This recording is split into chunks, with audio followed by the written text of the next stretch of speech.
Unsung Murder Ballads is a true crime podcast, and as such, we will be discussing topics that are disturbing, graphic, and often violent in nature. So this is not for children under the age of 13. But you know this because you did start playing this episode. So here are some things you might not know about us. We are going to be critical of mistakes made by both criminals and law enforcement. We're going to express our views on things that you might not always agree with. We will occasionally go on an off-topic tangent. And we're going to use dark humor to express ourselves now and then. So if you're easily triggered, this might not be the podcast for you. However, if this is your cup of tea, then raise your pinky finger while you sip and join us for this week's horrific case, you sick bastards.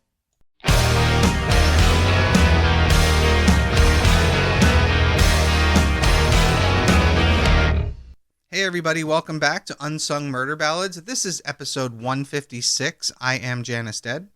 And I'm Joyous Dead. All right, so today we're going to go all the way to Sweden. First time there.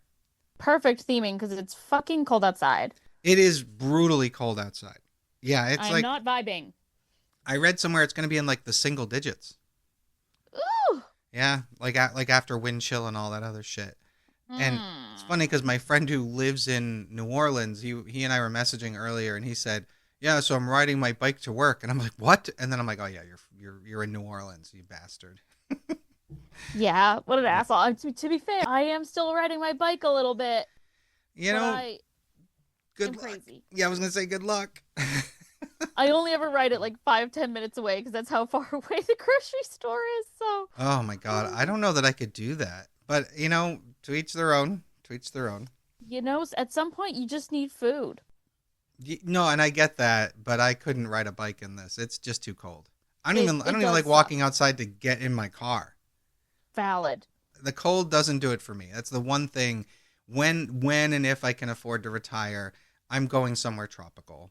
And I've always said Far East Asia is on the top of my list. So we'll see what it looks like in like 10 years when I retire.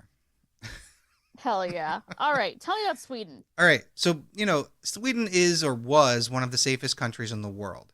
Now, interestingly, as safe as they are, as I was researching this, and I'm not going to go too deep into it like we used to do with all our stats, but apparently their violent crime rate is really on the rise. There's been a lot of gangs lately. So, interesting. Yeah. So since this case, it has gotten worse. But this case takes place in 2015. So not too far back, but far enough. Right. Far enough that, like, I feel like people were still saying, like, this is one of the safest countries to live in. And it is. And obviously, it might still be, even if the crime rate's increasing. It probably has a long way to go to be, like, a quote-unquote dangerous country. That's true. And the town this takes place in is still a safe town, even despite this case. And before we begin, my teaser here is going to be gross as fuck. So I'm sorry. What kind of gross we talking? Like fart, poop, puke, or like gore? Neither. Okay, well then go for it. Okay, here we go. He could see her as she worked, moving about, smiling, attentive, so pretty. As he watched her from across the road through a window, his hand was working vigorously. Oh, gross. Okay. She turned him on, and he liked that he could come to this room in this unused barn and satisfy himself while looking at her. He'd done this multiple times, even before she had started working there. But she really did it for him. And he only had one big problem. This gratifying himself from a distance was not meeting his needs the way it once did. Always. Slippery slope, jerking off. Well, again, we've said it 100 times. Everything escalates. Everything escalates. It's true. So this is the case of Lisa Holm from Skövde, Sweden. Stalker case, I'm assuming. We'll see. Yeah, it's fucked up. You know what else is new? Yeah. So trigger warning, because we have established that even though we don't have to do trigger warnings for all of it, this one does involve kind of it's tough to say, and we'll get into it later, but it does involve sexual assault to a degree, but not quite as bad a sexual assault as we're used to talking about. Okay. Well, appreciate the trigger warning regardless. So, Lisa Holm was born on February 7th, 1998, She lived with her parents and younger sister in the small town of Skövde, where she had grown up. She attended the local secondary school and had recently completed her studies there. Now, I was going to try to say this name, but I'm not joking, this had like 30 letters in it, and I was like, it was way too, you know how like these Scandinavian countries pronounce things? I was like, I'm not going to attempt it. So That is fair. out of respect, I didn't want to do it. So in 2015, Lisa was 17 years old, and by all accounts, she was bright and sweet. She was described by her family as extremely shy in new situations, particularly around strangers, but she maintained a curious distance from unfamiliar people, which makes sense. Yeah, normal. Now, despite her shyness, she was remembered as being happy, caring, and deeply curious about the world. Lisa's interests centered around exploration and future opportunities. She dreamed of traveling and discovering new places with plans to pursue higher education abroad, including studying the social sciences as well as living in Australia someday.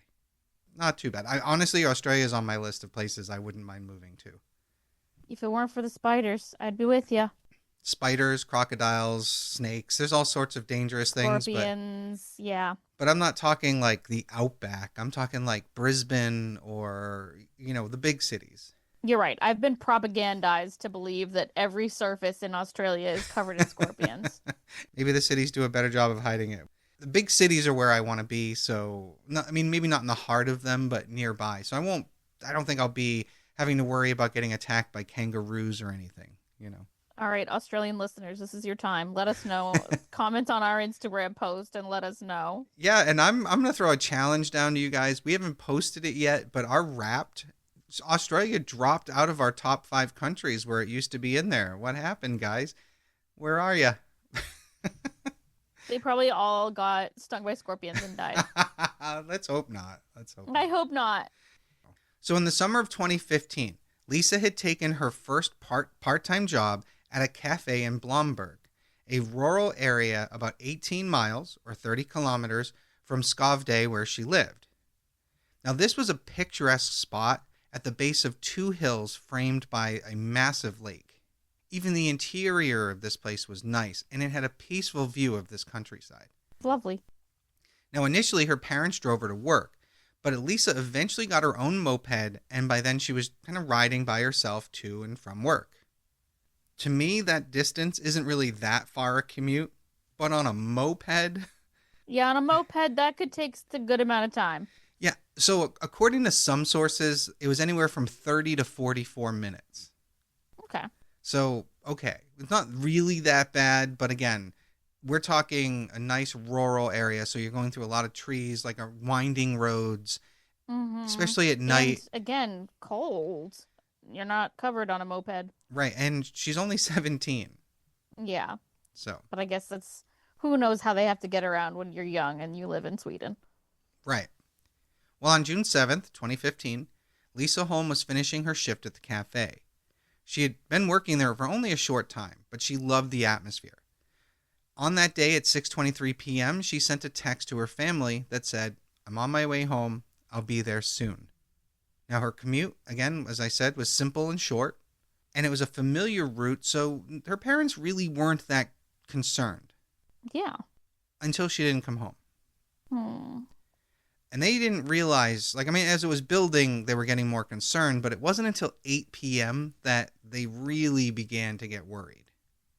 Yeah, that makes sense. They started calling her. There was no answer. So her father jumps in his car, and he drove to the cafe. And the whole time, he's scanning the roadsides, looking for any sign of her. Mm-hmm. Well, he gets to the cafe, and her moped is parked near, the rear of the cafe over by this old barn where she normally parks it. And he initially has that, sigh of relief. Right, he's like, oh, thank goodness. She just, stayed back and forgot to text us or something. Well, unfortunately, as he approaches the moped, he realizes that her bag is on the ground, and the keys are in the ignition. Mm. And within the bag itself, her phone isn't there. Oh.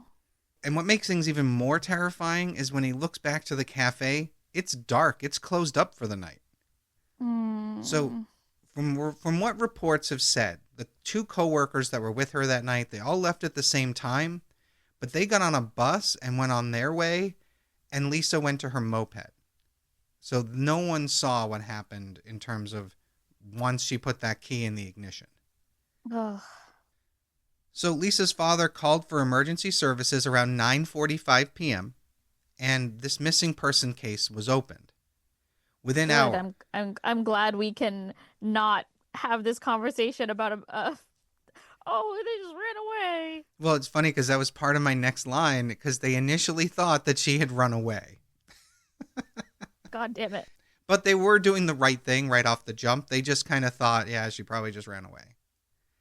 But to be honest, the key in the ignition is the big indicator. Yeah, I would agree. Why would she run away without her moped? Or her bag. Or her bag, yeah. Yeah, she's just going to leave it on the ground out in the open. Makes no sense. So in rural Sweden, a missing person triggers a powerful collective instinct, which is basically like, all right, we got to go help each other. So as word gets out, people are coming out to help out. Now, there's a Swedish organization called Missing People, which does exactly what they say. It's a volunteer-driven search and rescue group. They were notified, and almost immediately there were hundreds of feet on the ground looking for Lisa. Wow. Fucking That's awesome. a great response. Yeah, especially at the call came in at 9 something at night. So they're literally searching like at midnight, which is awesome. That is awesome.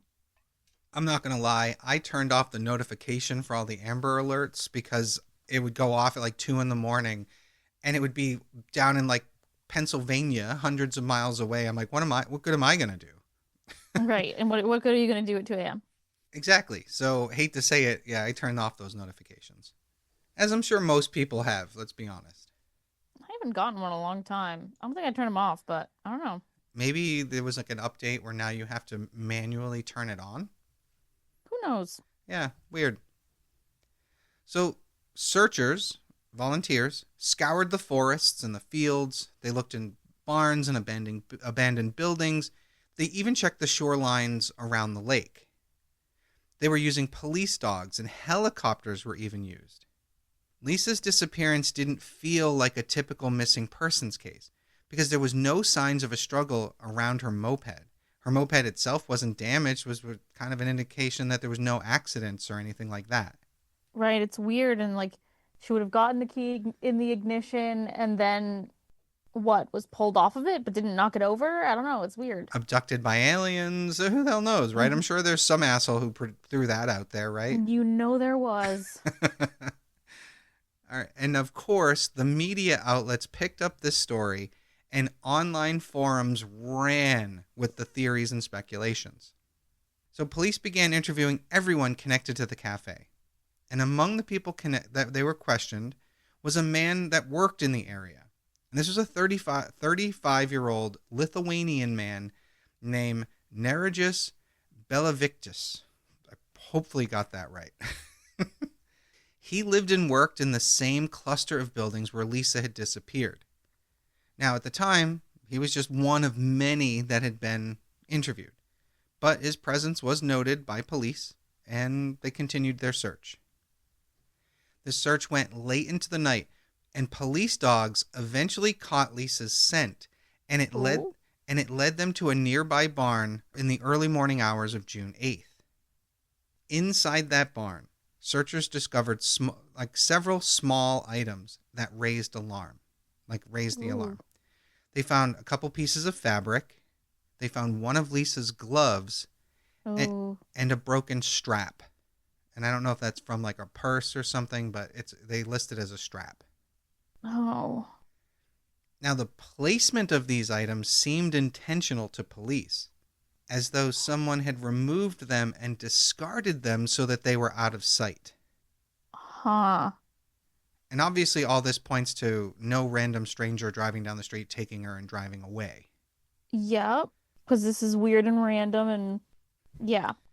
Forensic teams swept the barn and the grounds and surrounding buildings, and the dogs reacted strongly and kind of kept pushing them forward to adjacent workshops. And those workshops were used by foreign laborers, such as Belaviktius. And again, detectives make note of this guy. Yep. We're at less than a day here, right? So, Right. If he lives and works in that area, yeah, it's a little sketch. so meanwhile, volunteer search teams combed the countryside for any sign of Lisa. This is going into the daytime hours of the next day. They had mapped out the area. They divided it into sections. They searched, through coordinates, and they were marking off the map, showing the place was completely searched. Drones were used. They were scanning the tree canopies. Boats Wow. boats moved along the lake. They were full blown into it, and still nothing. Nothing in these workshops, huh? Nothing. At one point during the search, someone who lived near the cafe and the barn noticed that the police tape that had been there, kind of cordoning off the barn, had been removed. Oh. So this person thought that that meant the barn could be entered. So he figured he would just go take another look, see if anything was overlooked. Inside, he found a pair of pearl earrings on the ground. And he immediately knew, and it would later be confirmed, that those earrings belonged to Lisa. Ooh, and that's weird that they had been like taken off. Or they fell out, but yes. Yeah. But again, this goes back to you're finding one single glove, you're finding a strap. Like, police are thinking someone's trying to mislead them. Yeah, that makes sense. Yeah, because like finding both earrings, oh, they fell off at the same time, as Yeah, an earring wearer sounds strange to me. agreed. And around this time, Lisa's ID and her house keys were found on a road that led south from the cafe. Hmm. And again, Right, her ID and not her wallet, just her ID and her right, keys. It does feel like a weird, fucked up gingerbread house trail. right. And from what police could tell, based on the direction of this barn and now the direction of this, it's leading off in multiple directions. And they're kind of convinced that someone's deliberately trying to mislead them. Mm-hmm. But once again, police find themselves looking at the name Narajus Belavicius. Now, co-workers describe Belavicius as quiet, serious, sometimes aggressive, and uncomfortable around young women. Hmm. He had a history of violent behavior in his home country of Lithuania, and police began looking into his digital footprint. They would eventually access his phone, and that's going to send up some red flags for them, mostly because it involves young girls and surveillance of strangers. Gross. Yeah, Hate that. right? Now, unfortunately, in Sweden, I guess, I don't know if it's illegal here, none of that is actually criminal. But obviously, under these circumstances, deeply concerning. Yep. So investigators brought him in for questioning, and he insisted that he knew nothing about Lisa, and he claimed not to have even seen her. Now, he was calm, and detectives, they're talking to him, and they're observing some inconsistencies in his timeline.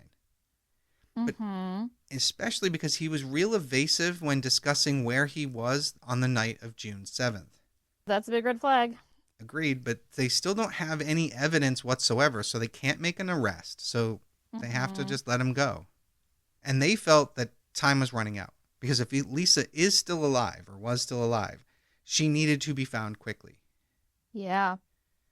But unfortunately, days were passing, and the search for Lisa had become national news. People across Sweden followed the media and all the reports, and they were holding vigils throughout the country. Wow. That's an amazing response. I know, we'd never see that here. No. Maybe in like small town, Midwestern, whatever, where there's only like Right. 600 people. And you'd see it in like local areas, but the fact that it's happening all around in the country just for her is kind of amazing. Yeah, it's very cool. And churches had even opened their doors to the public for people to come in and pray for her. Oh, that's really sweet. Now, posters were printed and distributed throughout multiple counties, and some volunteers even slept in tents throughout the night because they were unwilling to go home until they found Lisa. Wow. That's amazing. Now, her family continued to speak to the media. They were expressing hope and they were, expressing their gratitude to the people for helping them out. But they were obviously quite worried, and that came through in those interviews. Mm-hmm. How could you not be? On June 9th, searchers located parts of her mobile phone as well as parts of the case along a nearby road, which heightened the urgency, obviously, And they started searching around that area, but this was more uneven landscape. Like these were steep paths with thick underbrush. So police started Mm-hmm. searching on horseback. Wow. I know, can you? I'm just trying to picture them doing that here. Like in Boston, Certainly not. it's just so funny. I'm like, would they? I don't think I mean, so. I have seen cop horses in Boston. It's not unheard of. Agreed, but I'm just like, I can't imagine the idea. I mean, granted, there aren't that many thickly wooded areas in Boston. As I knock my Right. drink over. But while all Yeah, that's this, strange. yeah, I would love it. I'm not gonna lie. But while all this was going on, police were building their case, even though they weren't 100% sharing it with the public. That makes sense. It shouldn't be. Behind the scenes, forensic teams were analyzing the things that they had discovered in the barn because they actually did have biological trace evidence. I'm gonna break that down a little later, but for now, I will say that the scraps they were finding, there are clothing that they believe is Lisa's, and they're testing it. Mm-hmm.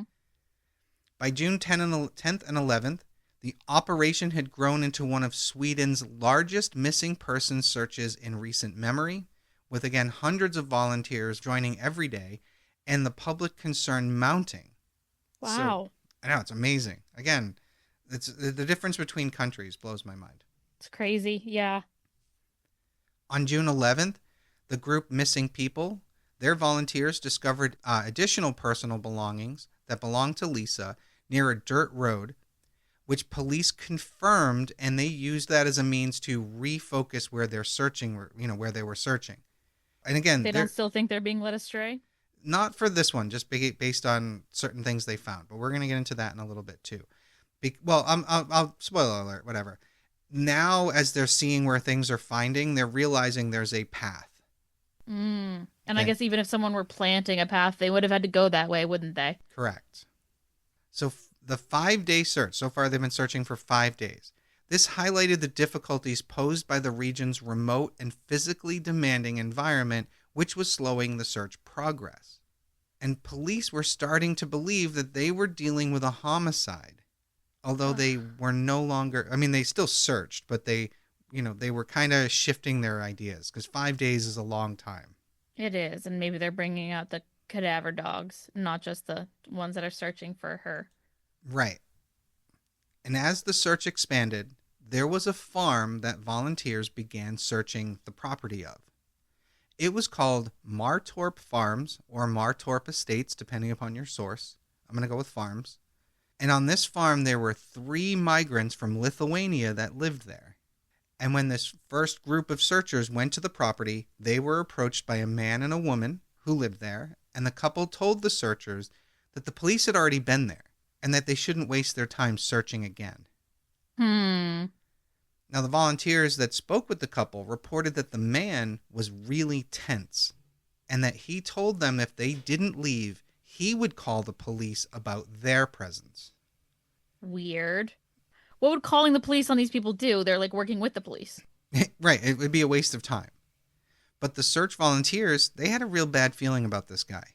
So Mm-hmm. they called the police. Yeah, good. And the police were then planning to get to this Martorp Farms. And it was on their way to that property that the police officers who were driving there realized that they were literally driving down the path where they were finding Lisa's items. Hmm.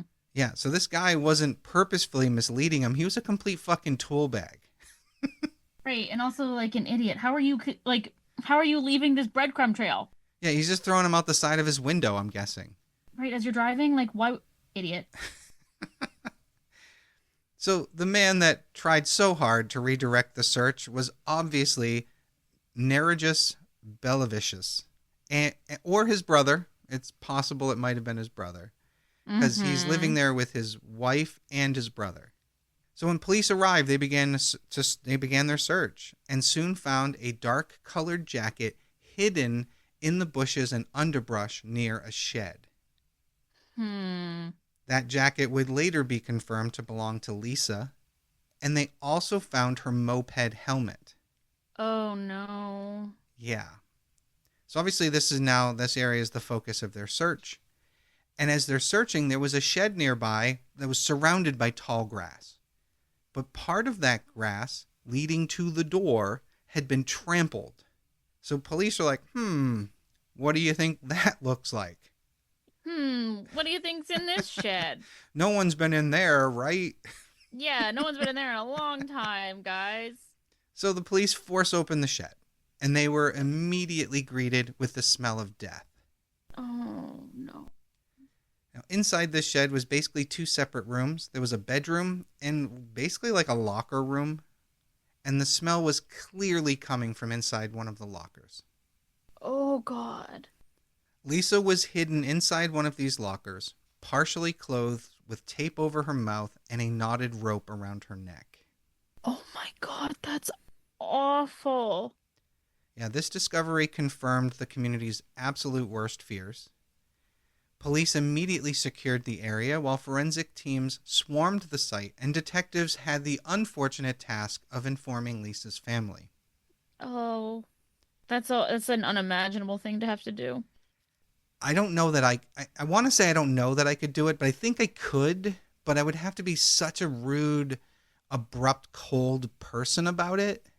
And I only say rude in that I would have to have like no outward emotion.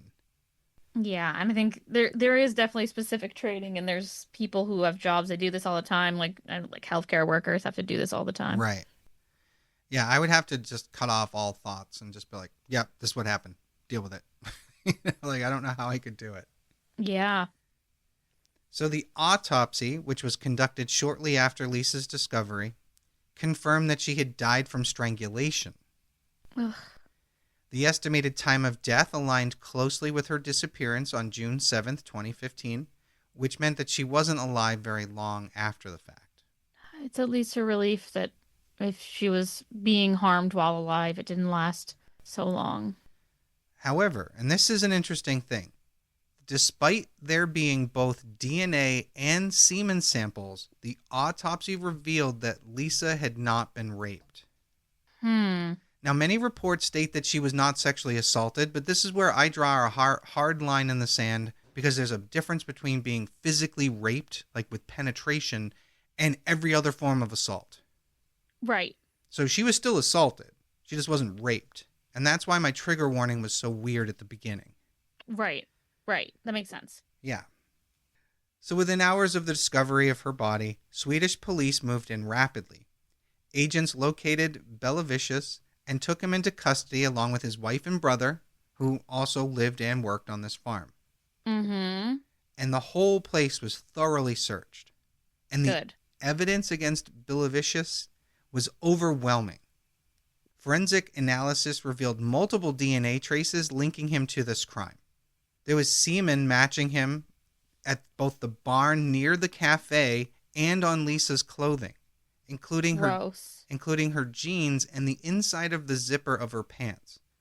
Gross. So he stripped her, didn't rape her, but gratified himself over her clothing. Gross. When I say they found semen at the barn, that's me referring back to our teaser here. Right, that this is just something that he maybe habitually did. Yeah, he definitely enjoyed watching the pretty girls at that cafe from an empty room, which is fucking weird. Yeah, it's nasty. Weirdo. Blood from Belavicius was, I'm probably saying that wrong, but you know what? Fuck him, I don't care. Yeah, fuck him. That was also detected on Lisa's coat and her jeans, which I said the jeans already, so I'm sorry. Well, you said blood, so that's different. Oh, yeah, you're right. Thank you. As police searched the barn for evidence, they found an area within that barn on the property where they were living, not the one near the cafe. Okay. They found an area within that had originally been used for storing like milk from cows. And this room was like dusty and filthy.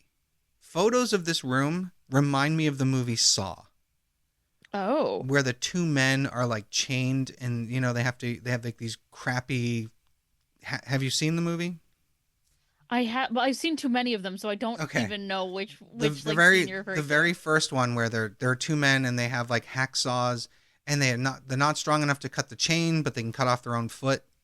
Yep. That room is kind of what this room looks like.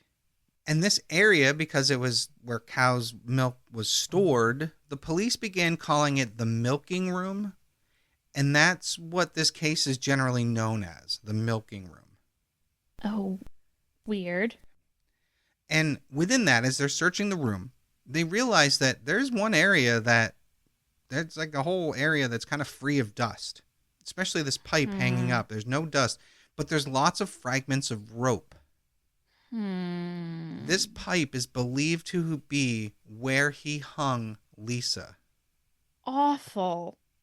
And the rope fragments that were found both on the pipe and the ground matched those found around Lisa's neck.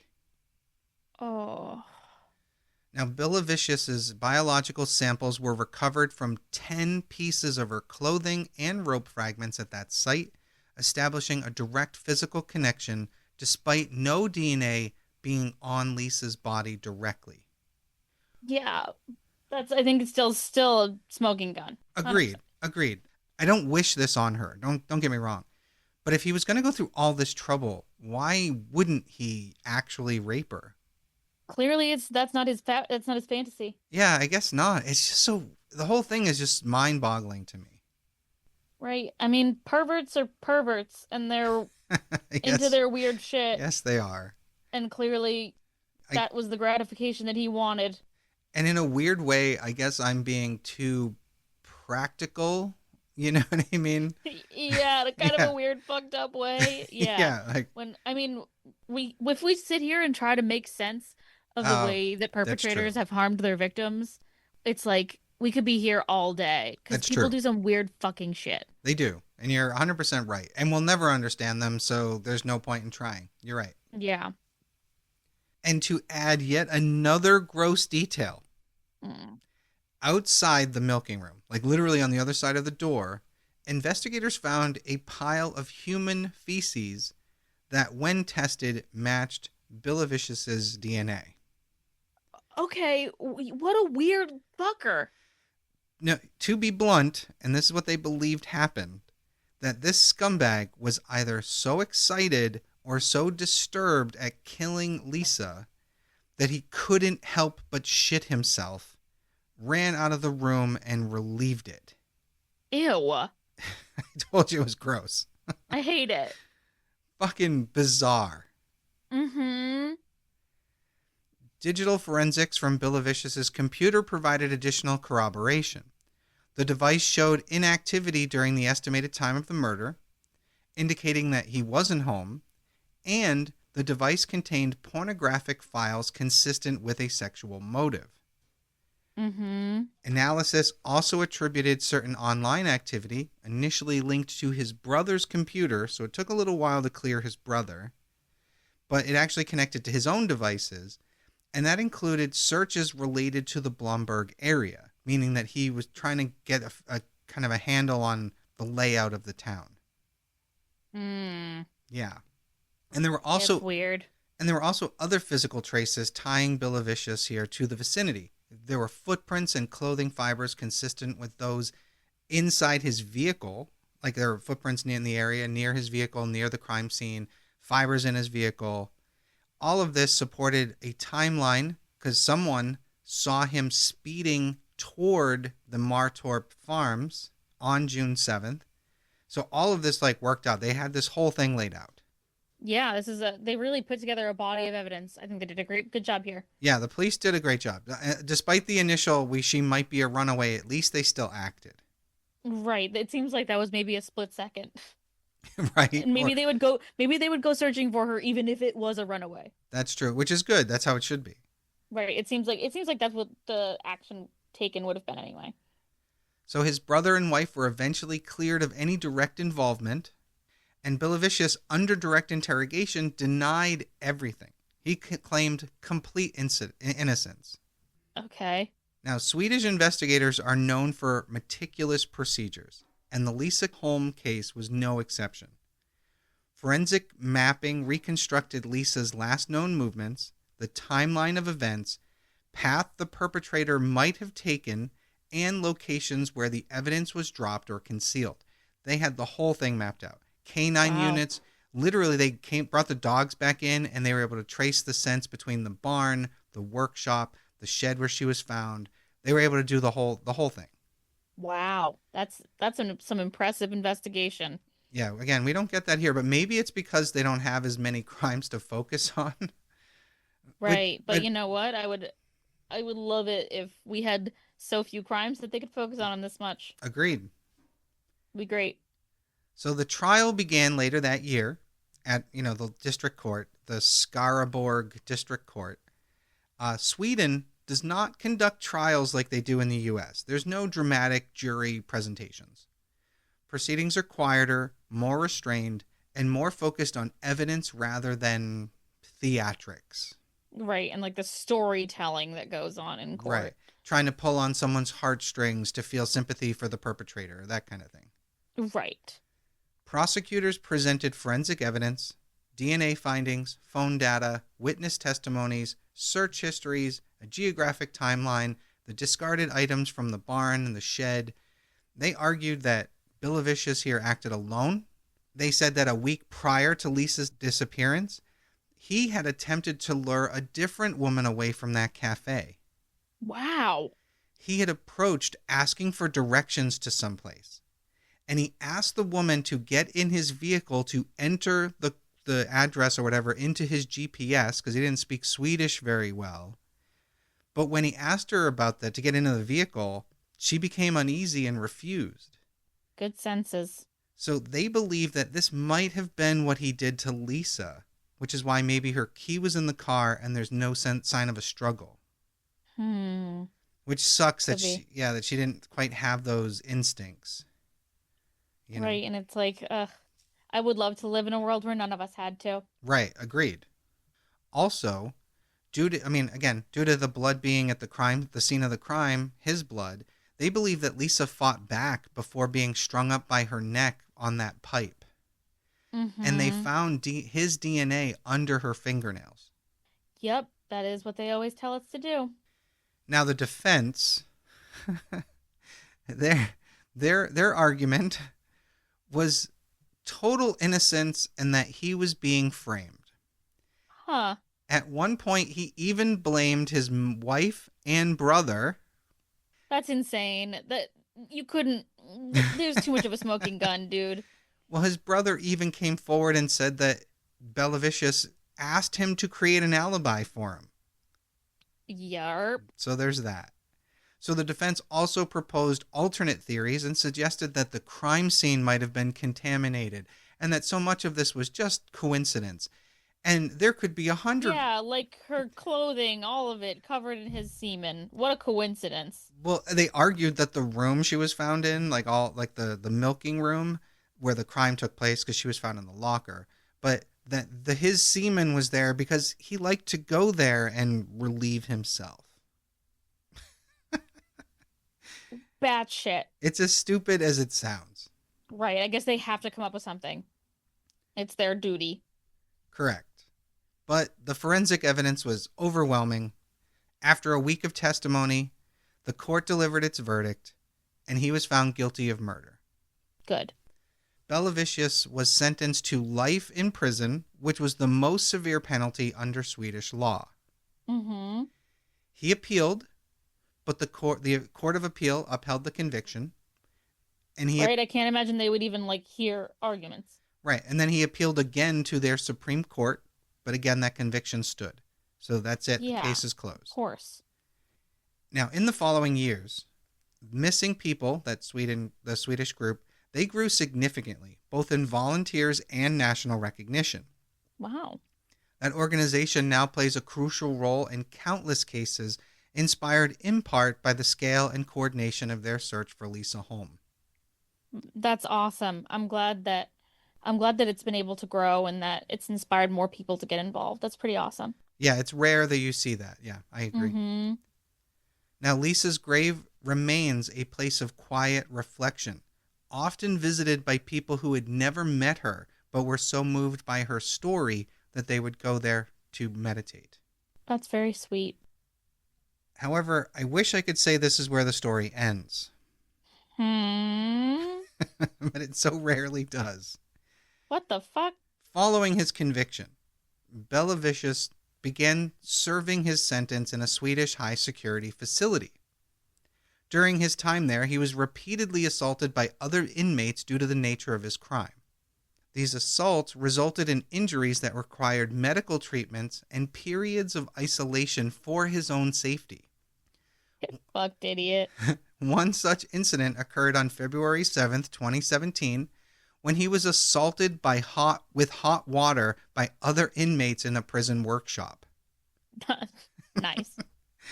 He then requested to be transferred to a Lithuanian prison, and amazingly, they granted it. What the fuck? Now, to put this strange request in perspective, yes, he was being attacked, but comparatively, Swedish prisons are like hotels. Right, they're so much nicer. And I don't know anything about Lithuanian prisons, but... Well, they're harsh. They're like Russian prisons. Oof. So the request didn't... He thinks he's going to be freed in Lithuania. Well, he was allowed to be transferred. And almost immediately, he appealed to the Lithuanian government to have his life sentence reduced. And he won. Yeah, fucking crazy. He was commuted from life in prison to 15 years. Are you shitting me? No. Wow, fuck Lithuania. Then, on August 3rd, 2022, around 6 p.m., another inmate stabbed Belavicius in the neck with an improvised knife, and this fucker died on his way to the hospital. Let's fucking go. He got what he wanted, and then we got what we wanted. Yep. That guy ensured that he did, in fact, serve the rest of his life in prison. Beautiful. Fuck yeah. And that guy he was already served. The other guy who stabbed him was serving a life sentence, and so his conviction after that didn't matter. So, oh, yeah. He did society a favor. He did. And for that, I'm sure he did something really fucked up to get his own life sentence, but, For the record, the guy that killed him had assaulted a young kid, so yeah. Oh, well, fuck him, but also, way to atone. Yeah. A little bit. A little bit, yeah. And that is the case of Lisa Holm and the milking room. In the milking room. Hate that. Yeah, that sucks, yeah. But gross as fuck. Wow. Yeah, it was a brutal one, and we had never done one from Sweden, so I was like, all right, we're going to do this week. Yeah. Awful. Poor girl. And that's the thing, she was this beautiful blonde teenager who's literally just going about her life. Right, just trying to go to work. And you got some asshole jerking off across the street who that's not enough for anymore. Right, and then he kidnapped and murdered her to do what? The same fucking thing? Yeah, just at home? While she's hanging from a pipe, he's jerking off at her feet. Yeah. Fucking nasty. And then whether he was so excited or so disgusted with himself, he practically shit his pants is hilarious. I don't know. The whole thing's fucked up. Vile creature. Yeah, he's definitely one of the worst. Rest in piss, asshole. I like that. He's definitely one of the worst people we've ever covered. Yeah, that's just it's just vile. There's no fucking reason for it. And to claim innocence and not be repentant at all, and then appeal and try to get out. Fuck you. Yeah, he did everything he could, and thankfully some other scumbag in Lithuania took care of him for us. Little vigilante justice. I can't say I hate it. No, I can't either. Yeah. Well, thank you everybody for joining us once again. I am Janus Dead. And I'm Joyous Dead. And we'll see you next week. Bye.